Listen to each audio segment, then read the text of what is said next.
안녕하세요. 지난 시간 대용수에 대해 우리가 얘기를 나눠보았죠. 이번에는 거기서 잠깐 얘기했던 화석에 대해서 좀 더 얘기를 나눠보려고 합니다. 제목을 화석은 보이는 그대로가 사실이다 라고 했는데요. 어떤 이야기가 나오게 될까요? 먼저 화석에 대해서 본격적으로 얘기하기 전에 과학이라는 단어에 대해서 좀 더 얘기를 해보려고 합니다. 과학이라는 말은요, 사실 두 가지로 요즘에는 나눠서 사용될 수 있습니다. 하나는요, 실험과학이라는 분야입니다.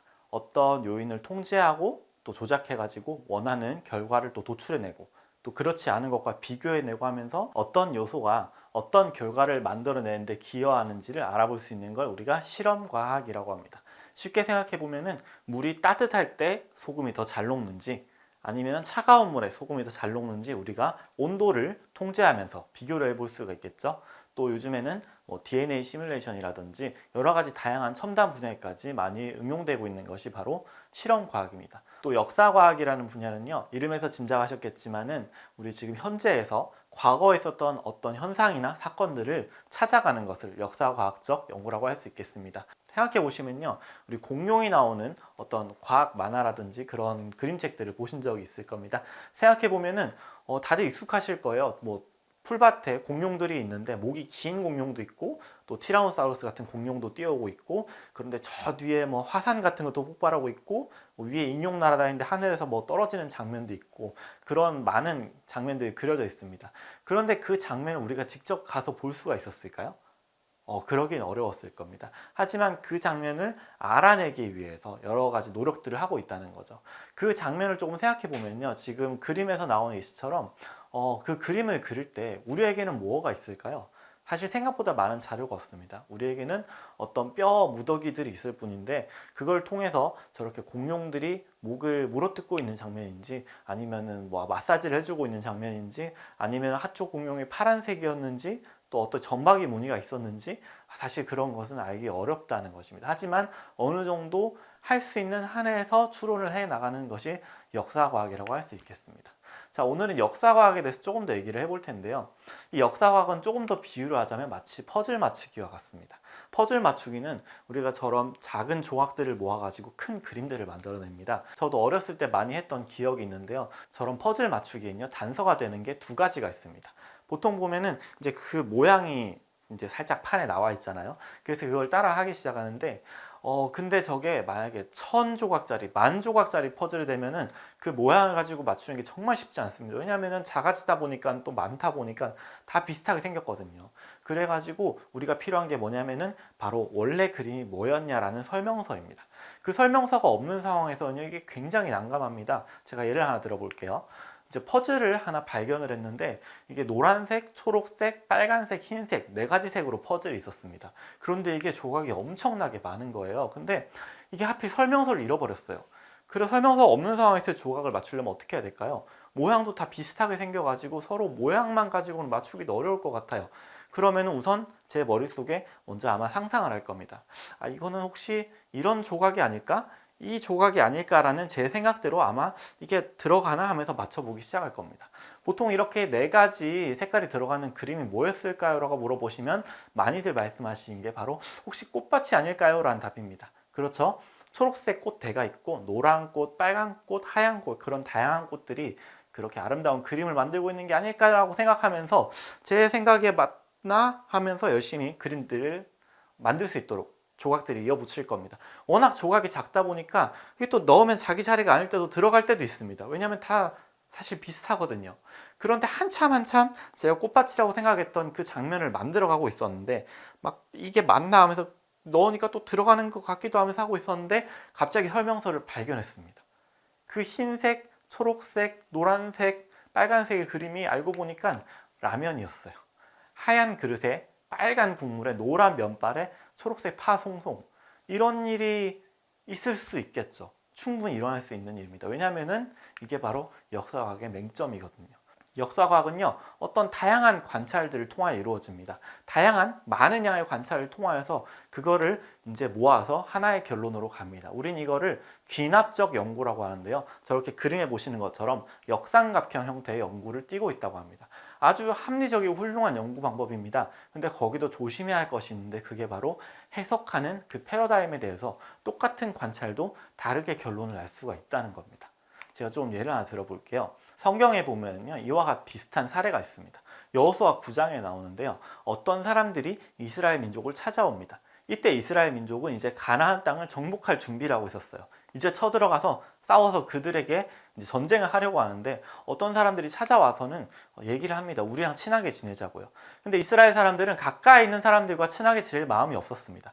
그런데 그들의 행색을 보니까 헤어진 전대, 헤어지고 찢어져서 기운 가죽 포도주 부대, 또 낡아서 기운 신, 낡은 옷, 다 마르고 곰팡이가 난 떡, 이런 것들을 보니까 저렇게 이런 여러 가지 관찰을 이스라엘이 해가지고 또 합리적으로 귀납적 사고를 펼쳤습니다.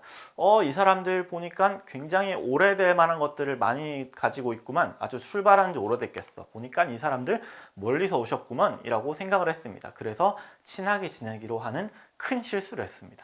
근데 성경에 분명히 이런 말이 쓰여 있습니다. 꾀를 내어 사신의 모양을 꾸미되라고 했습니다. 이들이 했던 그 여러 가지 관찰과 해석은 합리적이어 보였지만 실수할 수 있었습니다. 왜냐면요, 하나님 없이 했기 때문입니다. 분명히 성경에는 이들이 어떻게 할지를 여호와께 묻지 아니하고 라고 적혀 있습니다. 우리는 날마다 세상을 바라봅니다. 그 세상을 바라볼 때 여러 가지 내가 알고 있던 경험들을 통해서 그것들을 해석해 나가는데요. 우리가 많은 때 하나님 없이 묻고 생각하며 결론을 내리지 않는가 모르겠습니다. 이런 역사과학적 방법은 마치 어떤 사건을 해결하는 모습과 비슷합니다. 저는 탐정 소설을 재밌게 본 적이 있는데요. 셜록 홈즈 같은 그런 탐정 이야기들을 보면은 나오지 않는 것이 있습니다. 바로 증인입니다. 우리 생각해보면 요즘 어떤 사건을 해결할 때 제일 먼저 찾는 게 증인과 CCTV입니다. 왜냐하면 거기에 모든 게 다 기록이 되어 있기 때문에 그것들을 통하여서 사건을 아주 훌륭하게 해결할 수 있습니다. 그런데 그런 게 모두 다 제공되어 있다면 탐정이 할 일이 없겠죠. 그래서 탐정 이야기에서 항상 절대 나오지 않는 것이 증인입니다. 자, 그런데 우리가 실제로 어떤 일을 찾아갈 때 증인이 있다면 그 증인의 말을 들어봐야겠죠. 우리가 세상을 바라볼 때 증인 되신 분이 계십니다. 그가 친히 보고 들은 것을 증언하되 그의 증언을 받는 자가 없도다 라고 요한복음에 적혀 있는데요. 우리 이 시간에 다시 한번 세상을 바라볼 건데요. 우리는 과거를 직접 가볼 수 없고 또 옛날부터 내려오는 그런 CCTV가 없기 때문에 어떤 부분에 대해서는 우리가 역사과학을 선택할 수밖에 없기는 합니다. 하지만 아까 말한 것처럼 그렇게 해석의 패러다임에 대해서 굉장히 다른 결과가 나올 수도 있다는 것을 우리가 알아야 되겠습니다. 지난 시간에 우리가 홍수에 대해 얘기한 거 기억나시죠? 생각보다 굉장히 강력했고요. 생각보다 뭔가 엄청난 일들이 일어났어요. 그냥 비가 많이 온 줄 알았는데 막 뭔가 기쁨의 샘이 터지기도 하고 그렇죠. 비행기 속도가 뭐가 왔다 갔다 하고 막 흙이 움직이고 엄청난 지층이 만들어지고 이런 것들을 우리가 봤습니다. 성경의 기록에 분명히 천하의 높은 산이 잠겼다는 기록도 우리가 봤고요. 그리고 이런 실험을 통하여서 지층이 순식간에 바로바로 만들어지는 것을 우리가 봤습니다. 그래서 예전에는 저런 지층을 보면서 오랜 시간이 걸렸겠구나 라고 생각을 했지만은 이제는 우리가 알고 있습니다. 금방 한 번에 만들어진다는 게요. 한 층 한 층이 시간을 나타내지 않는다는 걸 우리가 이제는 알고 있습니다. 한 층 한 층이 오래 걸리는 것이 아니라 바로 한 방에 어떤 시간이 아니죠. 사건을 통해서 이런 일들이 벌어진다는 걸 배웠죠. 그래가지고 지금 미국에 저렇게 엄청나게 퍼져 있는 지층들, 똑같은 지층이 수평적으로 쫙 퍼져 있는데 그거를 한 번에 만들려면 도대체 얼마나 많은 흙과 물이 저기를 흘러갔을까? 그걸 통해서 우리가 예전에는 굉장히 오랜 시간 이것을 만들었겠구나라고 했지만 이제는 와, 엄청난 사건이 이것을 만들었네 라고 우리의 생각이 변해야 된다는 이야기를 했습니다. 그리고 저런 지층들을 보면서도 예전에는 꼭 한 층씩 쌓인 것처럼 생겼잖아요. 그렇죠? 근데 이제는 아니다. 한 방에 어떤 사건을 통해 만들어진 거다라는 생각을 우리가 하게 됐습니다. 자, 우리가 이런 이야기를 할 수 있는 것은 이 내용이 성경에 적혀 있기 때문입니다. 그 성경에는 이런 기록들이 있죠. 하나님께서 6일 동안 지으시고 아담과 하와가 또 죄를 지었고 또 죽음이 들어왔고 또 심판에 대한 내용, 언어의 혼돈, 그리고 예수님께서 오셔서 그 말씀대로 이제 행하신 것, 그리고 십자가에 돌아가셨지만 다시 오셔서 그 약속을 성취하실 것을 우리가 믿고 있습니다. 이것을 우리가 사실로 받아들이고 믿고 있지만 우리가 정말 이 앞부분의 역사를 정말 믿고 우리가 정말 확신하고 있습니까? 우리가 세상에 나가면 TV만 틀면 책만 펼치면 굉장히 많은 곳에서 저 앞부분이 마치 사실이 아닌 것처럼 그렇게 이야기되고 있습니다. 많은 사람들은 왜 저 앞부분을 사실로 받아들이지 못할까요? 분명히 저 앞부분이 성경에 기록되어 있는데 도대체 무엇이 우리에게 성경이 사실이라는 것을 부정하도록 만드는 걸까요? 아마 다양한 여러 가지 이유들이 있을 겁니다. 하지만 이 시간에 하나 짚어보고 넘어가자면은 진화론에 대해서 짚고 넘어갈 수밖에 없는 것 같습니다. 왜 진화론은 우리가 앞부분의 역사를 이야기할 때 자꾸 부딪히게 되는 걸까요? 그거는 바로 진화론도 과거에 대한 이야기이기 때문입니다. 진화론은 도대체 왜 나와가지고 우리를 이렇게 고생시키는 걸까요? 솔직히 조금 닮았죠?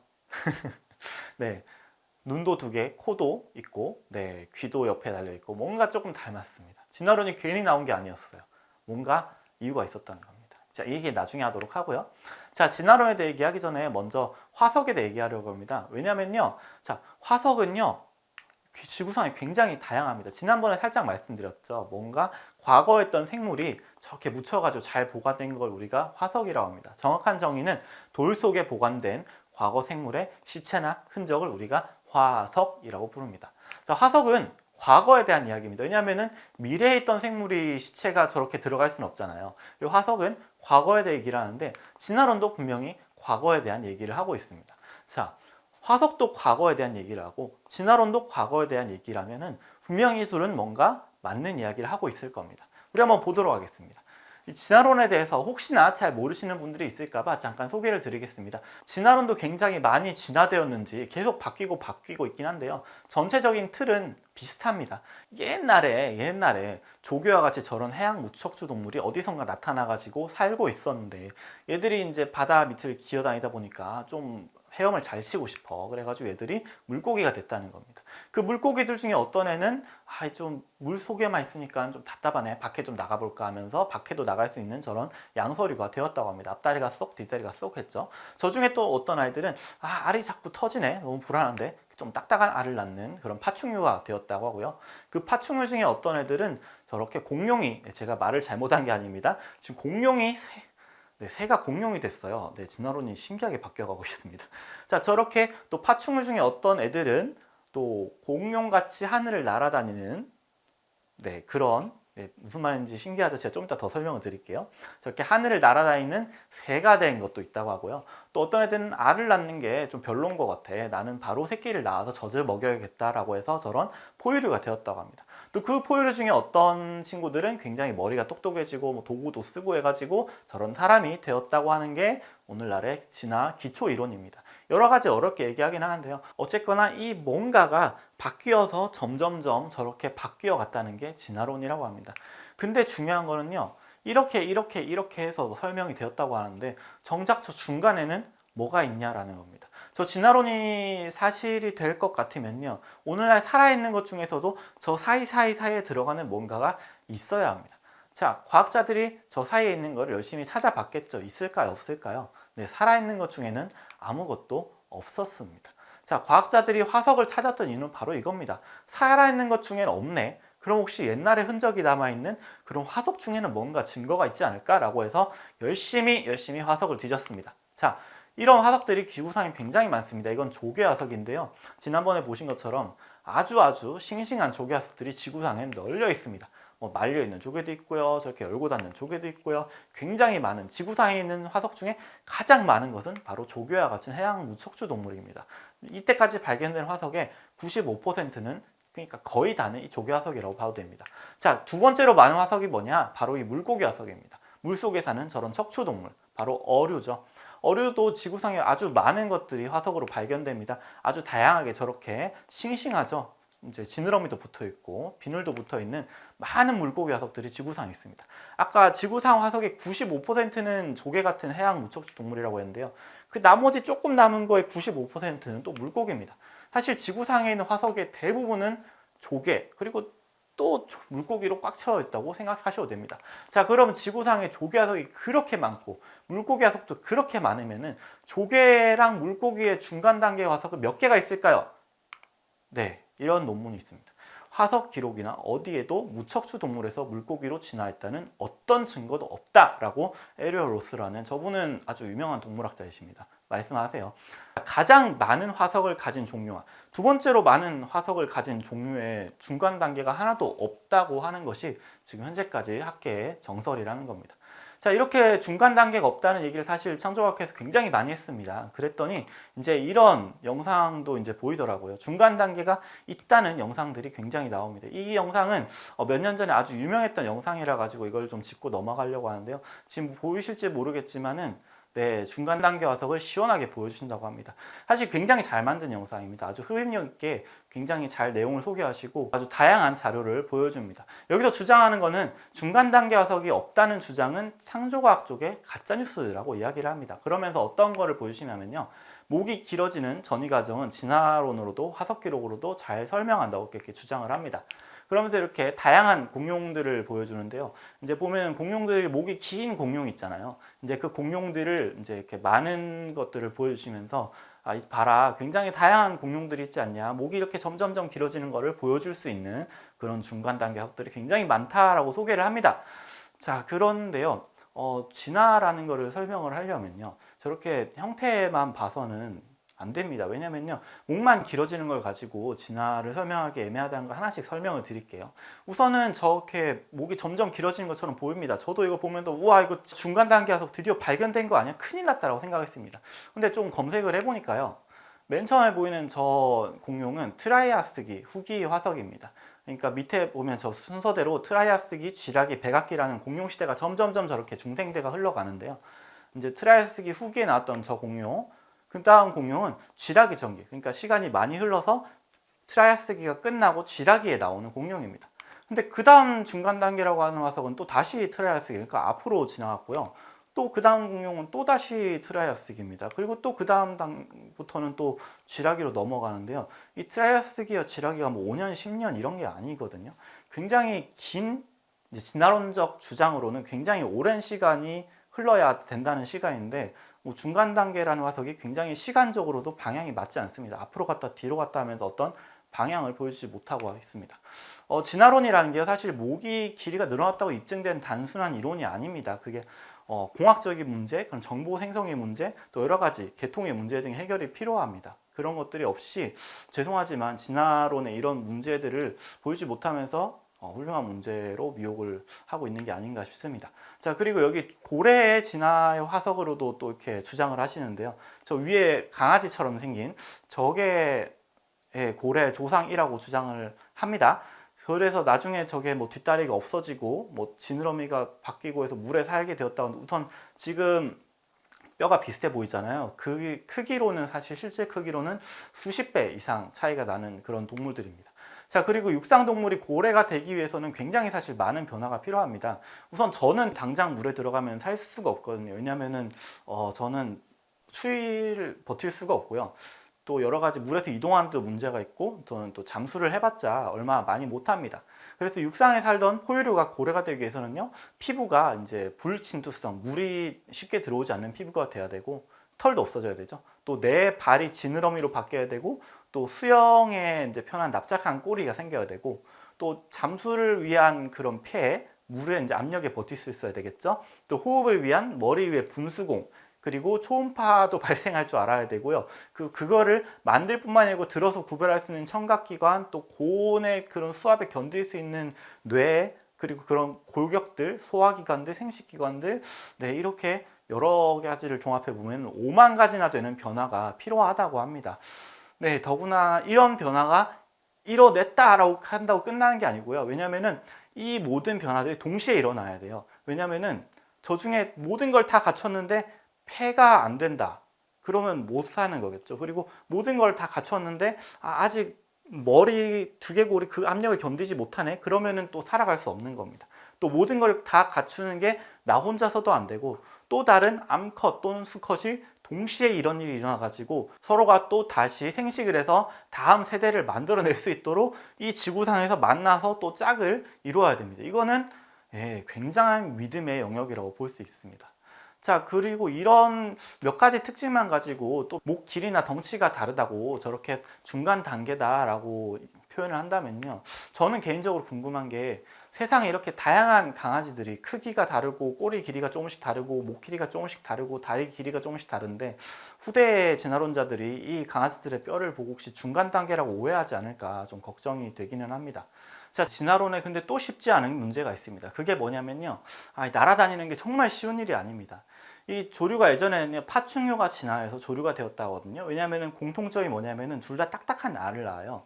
자, 그런데 또 언젠가부터는 공룡이 진화돼서 새가 되었다고 합니다. 그 이유가 뭐냐면요. 오늘날 기어다니는 모든 파충류는요, 사실 네 발로 기어다닙니다. 그러면요, 네 발로 기어다니는 것부터 시작하면은 우선 일어서는 것부터 해야 되고요, 두 발로 달릴 줄 알아야 되고요, 또 여러 가지 문제가 많습니다. 자, 그래서 두 발로 걸어 다니는 파충류가 없나 했더니 공룡이 있는 겁니다. 그래서 두 발로 걸어 다니는 파충류가 이제 조류가 되었다, 그렇게 하는데요. 이게 쉽지 않습니다. 게다가 요즘에 진화론은 또 더 뭔가 노력을 해가지고요, 조류가 어느새 파충류가 되었습니다. 저 정말 놀랐는데요. 네, 여러분 놀라셨죠? 네, 저도 많이 놀랐습니다. 제가 그냥 하는 말이 아니고요. 이거 위키백과 설명인데요. 지금 들어가 보시면 이 설명이 있을 겁니다. 조류는 파충류에 속해 있다고 하고요. 분명히 고기 맛이 다른데, 네, 신기하죠? 네, 제가 과학의 속성을 비판하는 거 아닙니다. 과학은 언제나 또 새로운 시도를 해야 되고, 또 이론을 보충을 해야 되고, 또 보완을 해야 되지만, 네, 살아남은 공룡으로서 조류가 지금 소개되고 있는 세상입니다. 참 재미가 있죠. 자, 그래가지고요, 보면 또 이게 생물을 분류하는 게 많이 바뀌었습니다. 보시면은 밑으로부터 쭉 뻗어 오다가 저기 지배 파충류라고 하는 게 보이시죠? 지배 파충류로부터 이제 쭉쭉쭉 뻗어 나가다가 뭐 공룡 같은 것들이 있고 한데, 저 중에 이제 위에 보면은 현대 조류가 지배 파충류 안에 분류가 되어 있습니다. 네, 재밌죠? 또 재밌는 게 뭐냐면요, 조류는 정온 동물이거든요. 이제 따뜻한 피를 가진 동물이라고 하죠. 이제 나머지 파충류들은 변온 동물이라고 차가운 피를 가진 동물인데, 그건 어떻게 해결할지 굉장히 궁금한 사항이긴 합니다. 자, 그러면 두 발로 걷는다고 해서 이제 날 수 있느냐? 그건 또 다른 이야기죠. 우선 파충류의 뼈는 꽉 차 있습니다. 그런데 조류는 또 여러 가지 특징을 특별하게 가지고 있기도 하죠. 뼈가 다른 동물들과 다르게 비어 있고요, 또 부리를 가지고 있고, 또 날 때 숨을 쉴 수 있도록 독특한 호흡 구조를 가지고 있는데, 또 날 때 체온을 보호할 수 있도록 특별한 그런 깃털 구조를 가지고 있습니다. 정말 신기하죠? 자, 이렇게 공룡이 열심히 노력을 하면은 날 수가 있을까요? 저는 응원합니다. 한번 그걸 보고 싶긴 한데 쉽지 않을 것 같습니다. 공룡이 열심히 날기 위해 시도한다면은 어느 날 날 수 있는 공룡이 자연 선택을 되는 것보다는 사실 멸종에 더 가까울 것 같은데, 정말 진화라는 믿음이 크다고 할 수 있겠습니다. 진화라는 믿음이 먼저라는 이야기를 했죠. 이 얘기도 조금 이따가 나눠보도록 하겠습니다. 자, 이 화석에 대해서도 많이 보신 적 있으시죠? 아주 유명한 화석인데요. 새의 중간 단계로 주장되는 시조새라는 화석입니다. 자, 뭐 앞발에 발톱이 있다고 하고요, 또 꼬리에 뼈가 있어가지고 오늘날의 새와 다른 특징을 가지는데, 또 새의 특징도 가지고 있기 때문에 공룡과 새의 그런 중간 단계라고 많이 주장이 되었던 새입니다. 자, 시조새에 대해서도 북툰에서는 굉장히 많은 이야기를 합니다.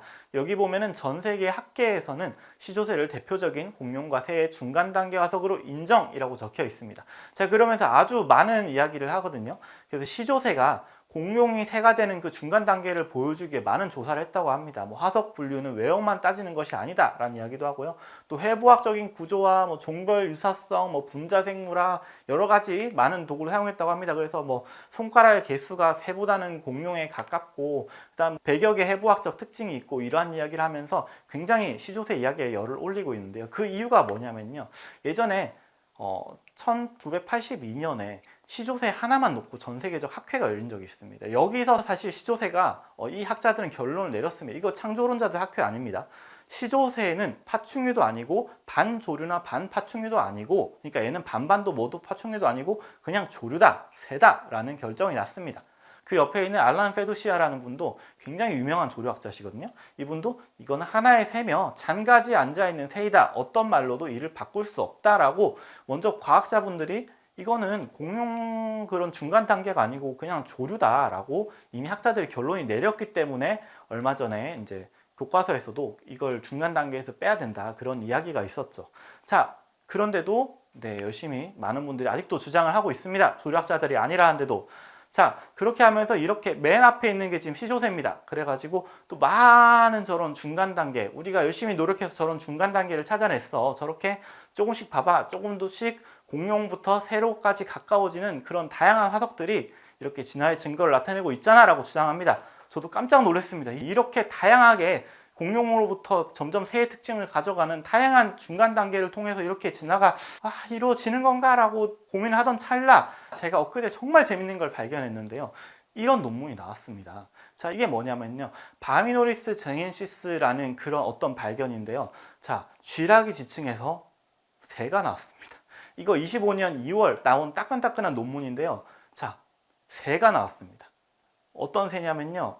그냥 새입니다. 쇠고를 가지고 여기서는 분석을 했는데요. 쇠고를 보니까 이거는 파충류 그런 거 아니고 조류의 그런 쇠고를 가지고 있고 새가슴이라고 하죠. 그 다음에 꼬리도 아까 하는 시조새가 굉장히 긴 꼬리를 가지고 있었는데 짧은 꼬리를 가지고 있는 새다라고 얘기했습니다. 지금 재밌는 게 보면 위에가 발견된 화석인데 분명히 조금밖에 발견 안 된 것 같은데 여기 재밌는 게 뭐냐면은 저기서 이제 온몸에 이제 머리부터 날개 끝까지 이제 그림을 그려내셨어요. 재밌죠? 어쨌든 저렇게 오늘날 새의 골격적인 구조를 가지고 있는 새가 나와버렸어요. 근데 얘가 시대가 어디냐? 진화론적 연대로 시조새보다 더 앞입니다. 아무리 잘 봐줘도 비슷한 시기예요. 그러니까 시조새로부터 저렇게 다양한 중간 단계가 있다고 주장을 했는데 네, 최근 연구로는 이미 그때 완벽하게 조류의 형태를 갖춘 그런 화석이 있었다라는 게 진화론계 안에서도 이렇게 얘기가 나와가지고 네, 요즘 재밌습니다. 이게 어떻게 해결이 될지 저도 아주 기대가 되고 있습니다. 과연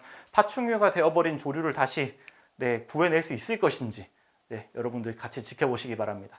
자, 이렇게 또 많은 학자들이 노력을 하고 있습니다. 진화론이 발표되면서부터 아까 그 중간 단계를 찾고 싶다고 했잖아요. 그래서 살아있는 것 중에 없으니까 그러면 화석 속에서 뭔가 찾아보자, 있을 거다라고 하면서 큰 믿음으로 뒤졌습니다. 그러면서 진화론이 1859년에 발표되고 약 120년이 지난 후에 이제 이런 논문들이 나오기 시작합니다. 100년 이상 찾아본 결과 화석 기록에 커다란 간격이 있다는 것을 알게 됐다. 그 중간 단계에 안 메꿔진다는 거죠. 화석 기록에서 많고 많은 간격이 있다는 것, 이런 모든 간격들이 연결될 리 없다. 마이클 루즈입은 굉장히 유명한 진화론자입니다. 어떤 진화론자도 진화의 증거로 화석 기록을 이용하지 않는다. 마크 리들 이분도 옥스포드 대학의 유명하신 분입니다. 아주 많은 분들이 이런 이야기를 한다는 겁니다.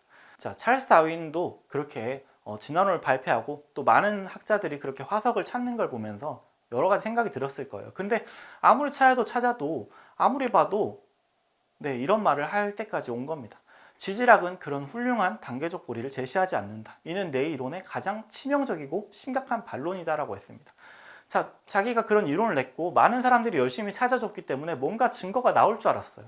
지금 우리가 보는 생물들은 완벽한 기능을 하는 눈을 가지고 있고 완벽한 기능을 하는 날개와 다리와 꼬리와 이런 것들을 가지고 있는데 우리가 찾으면 옛날에 눈이 있는 것도 아닌 것 같기도 하고 뭐 날개가 있는 것도 같지도 아닌 것 같기도 하는 그런 것들이 나올 줄 알았는데 아무리 찾아도 완벽하게 기능을 갖추고 완벽하게 그게 작동하는 그런 기관을 가진 그런 생물들이 나오더라는 겁니다. 중간 단계가 없더라는 겁니다.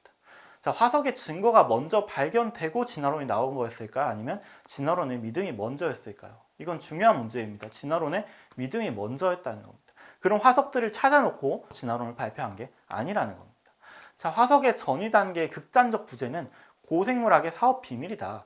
교과서를 장식하는 그런 진화론적 생명나무는 가지 끝과 마디의 자료만을 가지고 있다. 지금 옆에 보시는 그림처럼 저런 그림이 유명합니다. 저렇게 아메바 같이 단순한 생물로부터 많이 뻗어나왔다고 그렇게 주장을 하는데 우리가 가진 것은 끝에 완벽하게 다 나와 있는 다양한 생물뿐이지 그 안에 있는 것이 없다는 겁니다. 이분이 누구신데 감히 이렇게 용감한 말을 하냐면 이분은 스테판 제이 골드 진화론자로서 아주 유명하신 분이 2000년대 이런 말씀을 하셨습니다. 자, 이 내용들은 앞에서 배우셨죠? 이런 다양한 많은 분들이 진화론의 토대가 된다고 생각했던 이런 것들도 줄 세어보면은 이런 것들을 먼저 발표하고 이걸 토대로 진화론이 나온 게 아니라 찰스 다윈이 작성한 종의기원은 저 앞에 다윈은 죽을 때까지 이런 거 들어본 적도 없다는 말입니다. 많은 학자들이 계속 얘기했죠. 언제 어디서 어떻게 인간이 출현했는지 충분한 화석 기록이 없다는 얘기도 했고요. 우리가 계속 얘기하는 것처럼 인류에 빠진 고리가 발견되고 진화론이 나온 게 아니고요. 진화의 믿음이 먼저였다는 겁니다. 진화론은 많은 분들이 오해하시는 것처럼 먼저 증거를 쌓아놓고 나온 그런 학문이 아니었습니다. 자, 이런 것도 많이 보셨죠? 앞에서 강의에서도 보셨을 텐데요. 저런 지질시대표, 존재하지 않는다는 겁니다. 이 지질시대표도 저런 화석들을 다 조사한 다음에 연대 측정 다 하고 만든 게 아니고 이걸 먼저 만들어 놓고 이제 그 사이를 채워보려고 했다는 겁니다. 자, 이 말도 이제 유명하죠. 그 어떤 유명한 고생물학자도 발견된 층에서 화석의 나이를 결정하는 경우는 없다고 합니다. 배우신 것처럼 원리상으로 불가능합니다. 자, 표준화석이라는 개념이 있는데요. 표준화석이 뭐냐면은 시계와 같은 역할을 한다는 겁니다. 딱 그 시대에만 유행했던 거 있잖아요. 예를 들어서 우리가 밖에 나가서 롤러스케이트를 타는데 롤러스케이트가 쫙 한 줄로 된 게 아니고 딱딱 자동차처럼 4개가 박혀 있다. 이거 요즘 타는 거 아니죠. 이런 거 타본 사람들은 다 옛날 사람이라는 것처럼 땅을 팠는데 이 화석이 나오면 그게 그 시대에만 있었다라고 하면서 그 시대를 말해줄 수 있는 화석을 표준화석이라고 하는 개념이 있습니다. 자, 표준화석이 결국 여기 지질시대표 옆에 있는 화석들을 표준화석이라고 하는데요. 지금 다양한 것들이 있습니다. 예를 들어서 저기 중생대 보시면은 공룡이 보이시죠? 공룡이라는 게 그러면은 어디 들어있다. 그럼 얘는 딱 중생대 화석이라고 주장된다는 겁니다. 진화론적 연대에서는 중생대 전에는 공룡이 없었고 중생대 후에도 공룡이 없거든요. 이렇게 이게 여기 있으면은 이 시대는 무조건 중생대다 이런 식으로 시간을 말하는 거를 표준화석이라고 한답니다. 자, 그런데요, 제가 저기 삼엽충에 빨간 동그라미를 쳐놨죠. 예전에는요, 저렇게 삼엽충은 고생대 맨 밑에 있는 캄브리아기에만 적혀 있었습니다. 왜냐면은 저 삼엽충이 나오면은 모두 캄브리아기아라고 모두가 약속을 했거든요. 자, 그런데요, 이 삼엽충이라는 게 나중에 알고 보니까 고생대 모든 지층에 다 나와요. 고생대 어디를 파도 알고 보니까 삼엽충이 나오는 거예요. 예전에는 이걸 몰랐으니까 어디를 파도 이거는 삼엽충이 나왔네? 그럼 고생대 맨 밑바닥인갑다. 여기도 삼엽충이 나왔네? 고생대 맨 밑바닥인갑다. 라고 했는데 나중에 알고 보니까 그렇게 쓸 수 없더라는 겁니다. 뭔가 오류가 나중에서야 밝혀진다는 거죠. 자, 지층 순서의 무질서 규모는 수미리에서 수미터까지다. 이게 무슨 말이냐? 예전에는 저렇게 땅을 파면 저렇게 시대별로 나오는 줄 알았죠. 근데 그게 아니고 막상 파보니까 이게 순서가 지 맘대로 나오더라 라는 게 수미터까지도 왔다 갔다 한다는 겁니다. 지질학적 연대에서는 난리가 나겠죠. 이게 아마 모든 화석 기록의 일반적인 현상일 것이다. 사실 과학계에서는 모든 일반적인 이란 말을 쓰기 참 어렵거든요. 어지간한 확신이 없이는 쓰기 어렵습니다. 나는 화석 기록에서 진보 방향을 발견하는데 실패했다고 여긴다. 진보 방향이 뭘까요? 이렇게 진화해 나가는 기존에 이들이 생각했던 그런 지질시대 표적 진화 방향을 찾기가 어렵다는 겁니다. 우리는 희망하는 어떤 패턴, 그 진화 방향 때문에 부담을 받아왔다. 마치 그렇게 채워야 될 것 같은데 실제로는 그게 아니어서 부담이었다는 거죠. 나는 화석 기록에서 조상과 후손의 관계를 객관적으로 알 수 없다는 것에 동의한다. 그 진화된 순서로 생각한 대로 안 나온다는 거죠. 자, 척추동물 화석 240과 이상이 표준 화석으로 사용되는 안 된다라는 결론이 나왔습니다. 240 과합니다. 종 아닙니다. 종보다 훨씬 큰 단위죠. 객과 고양이과 같이. 자, 그것들이 사용할 수 없다. 즉, 그 시대를 반영한 줄 알았는데 아니더라. 다 나오더라. 시대를 말할 수 없더라. 라고 얘기하는 겁니다. 자, 이 지질시대표, 순환논리 이야기 들으셨죠? 이거 땅 파면 저렇게 나오는 곳 아무 데도 없다고 이야기 들으셨죠? 이 지질시대표 자체가 진화론이었지 이것이 증거를 통해서 만들어진 게 아니라는 겁니다. 자, 우리는 지층이 어떻게 만들어지는지 배웠습니다.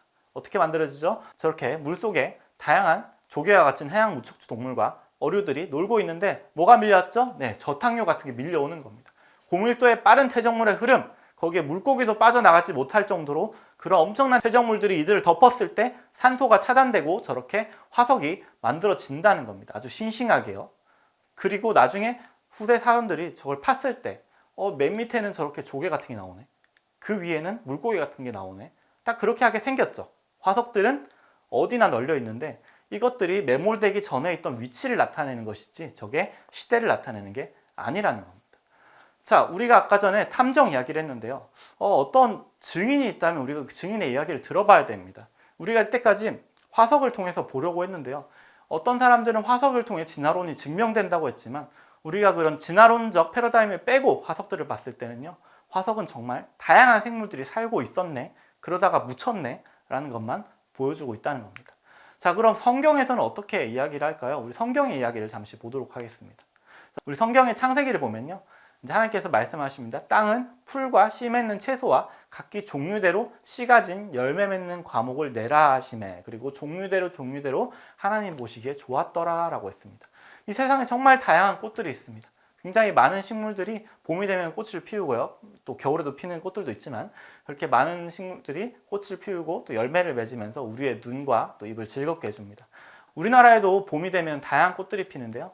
이런 진달래도 있고요, 벚꽃도 있고요, 개나리도 있고요. 굉장히 많은 꽃들이 펴 있는데 이 사이를 벌과 나비들이 날아다니는 거 아시죠? 저런 우리나라에도 많은 벌과 나비들이 저 사이를 날아다니면서 몸에 꽃가루를 묻히면서 그 꿀을 빨아들이고 있습니다. 그 꿀을 먹고 얘들이 오늘은 진달래만 앉았다가 그럼 오늘 진달래 꽃가루 묻었네? 섞이면 안 되니까 오늘은 진달래만 앉자. 오늘은 벚꽃 가루가 묻었네? 섞이면 안 되니까 오늘은 벚꽃만 앉자. 뭐 잡종 같은 거 나오면 안 되잖아. 라고 하는 거 아닌 거 아시죠? 얘네가 몸에 온갖 꽃가루를 다 묻히면서 갖가지 꽃들을 날아다니면서 그 꽃가루들을 섞는데요. 정말 신기하게 개나리 꽃에는 개나리 꽃가루만 반응하고요. 또 벚꽃에는 벚꽃 꽃가루만 반응을 한다는 겁니다. 이게 뭐냐면요. 유식한 말로 유전 법칙이라고 합니다. 그 생육에는 정확한 한계가 있어요. 자기 유전자가 있고요. 그 유전자 개수가 맞는 것들끼리 자기 종류들끼리 그렇게만 번식을 할 수가 있습니다. 또 하나님께서 큰 물고기와 물에서 번성하여 움직이는 모든 생물을 그 종류대로, 모든 새를 그 종류대로라고 하나님 보시기에 좋았다라고 했습니다. 물고기들도 마찬가지입니다. 저렇게 물속에서 몰려 살지만요. 또 그렇게 물속에서 알을 낳고 또 수정을 풀고 하지만요.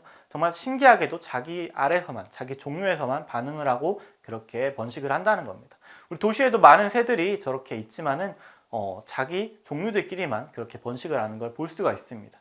자, 딱따구리 이야기 들으셨죠? 너무 신기하지 않아요? 저 부리의 단단함과 정말 그 혀의 그 충격 방지 시스템과 그리고 발톱은 어떤 노력을 함으로써 그런 유전 정보를 만들어낼 수 있는 방법이 없습니다. 정말 신기하죠? 하나님께서 계속 말씀하시죠. 땅은 그 생물을 그 종류대로 내되 육축과 기는 것과 땅의 짐승을 그 종류대로 하나님 보시기에 좋았더라라고 말씀하십니다. 우리 또 뭔가 기린하면 떠오르는 이야기가 있죠. 기린은 왜 목이 길까요? 네, 많은 분들이 뭐 높은 거 위에 있는 걸 따먹어서라고 말씀하실 텐데요. 기린이 높은 것만 먹을까요? 기린이 물은 안 먹을까요?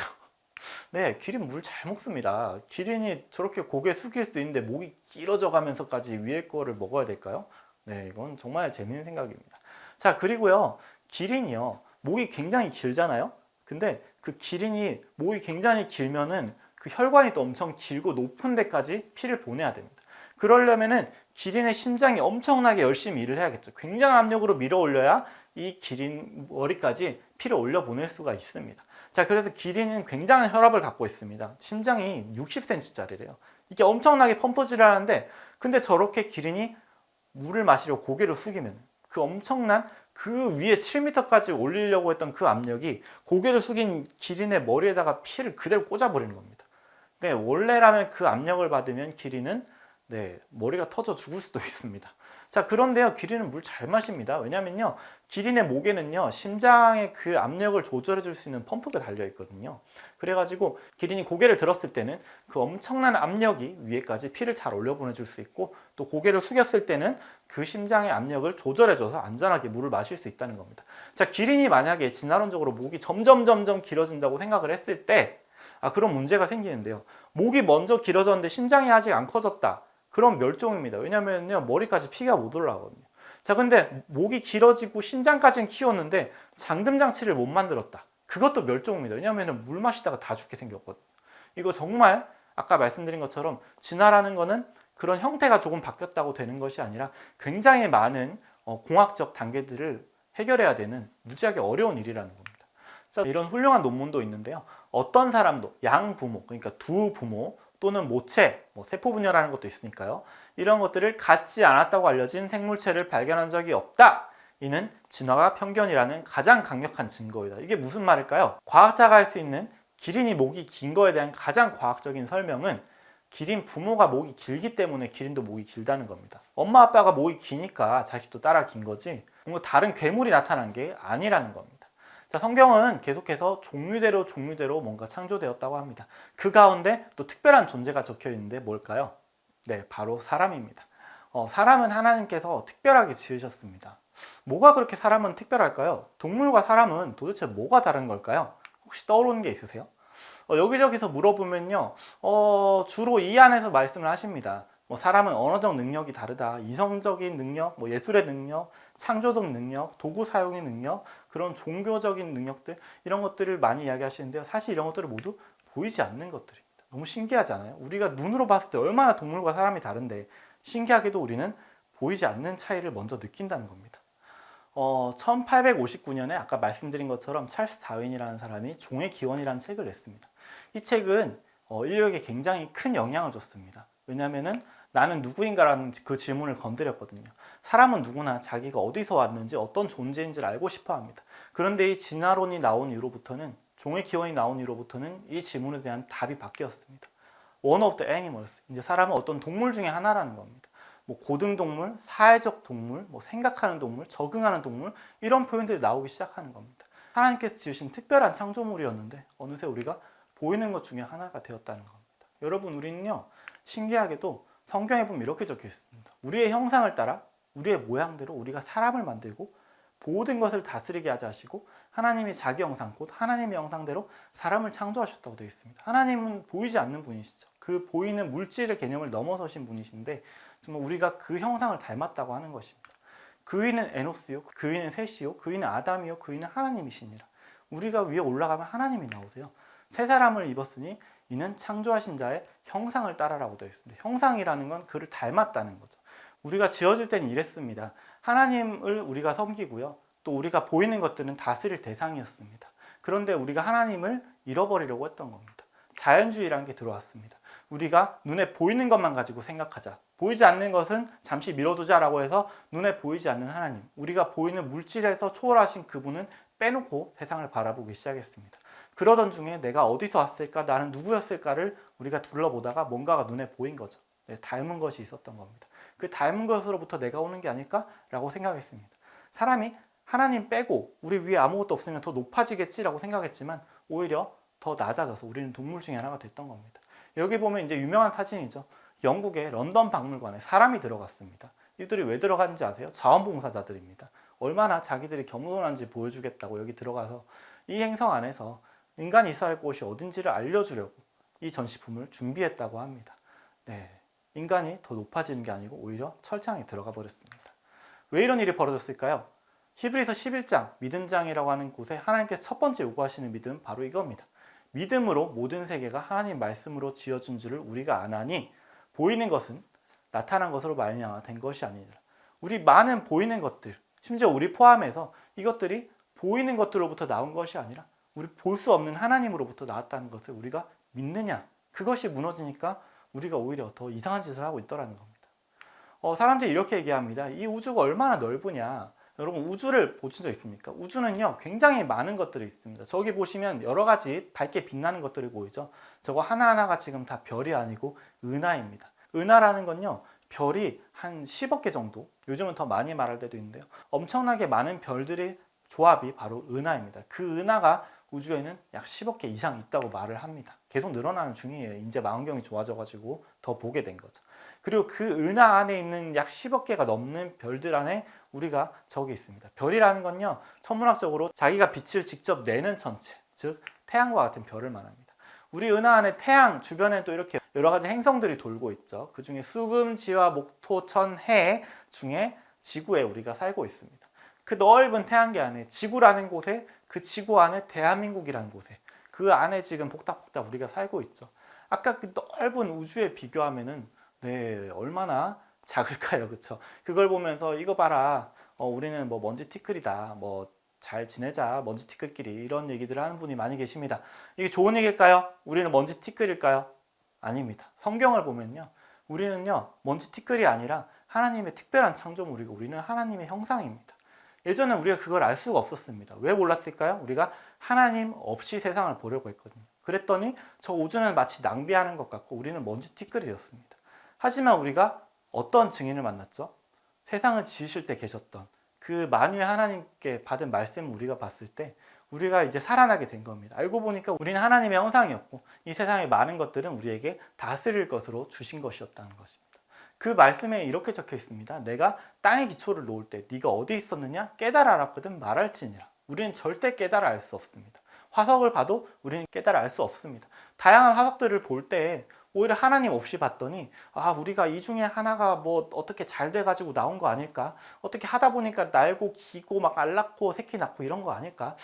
사실 우리가 아메바에서 어떻게 잘 하면 되는 게 우리가 되는 게 아닐까라는 생각을 하고 있더라는 겁니다.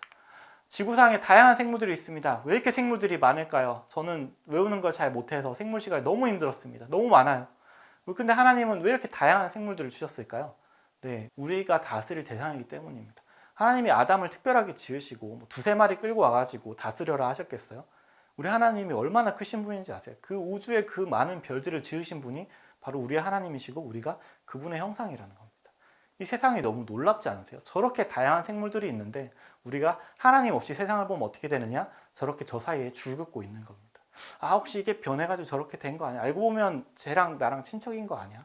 이런 놀라운 상상과 믿음을 가지게 된다는 겁니다. 이제 이 그림 우리가 다르게 봐야 됩니다. 우리는 어떻게 세상을 봐야 될까요? 하나님께서 분명히 지으셨습니다. 분명히 지으시고 그 안에서 다양해질 수 있습니다. 강아지들 보세요. 얼마나 다양합니까? 하지만 여전히 그 다양한 강아지들은 역시 강아지입니다. 얼마나 다양한 고양이들이 있습니까? 그 고양이들 얼마나 다양해도 다 고양이들일 뿐입니다. 아무래도 새로운 뭔가가 더 생겨나거나 다른 동물이 되거나 뭐 그런 증거들이 살아있는 것 중에도 없고 화석에도 없습니다. 그렇게 주신 한계 안에서 다양해지는 것으로 우리는 태초부터 하나님께서 지으신 세상에 살고 있는 것을 화석으로도 볼 수 있습니다. 오늘 내용을 정리하겠습니다. 역사과학은요, 해석 패러다임에 큰 영향을 받습니다. 화석은요, 거대한 규모의 빠른 퇴적을 보여주고요. 또 화석은 과거에 다양한 생물이 살았음을 보여줍니다. 성경은요, 모든 생물이 종류대로 지어졌음을 우리에게 말해주고 있습니다. 정말 그 성경대로 우리가 세상을 바라보는 눈을 가졌으면 좋겠습니다. 감사합니다.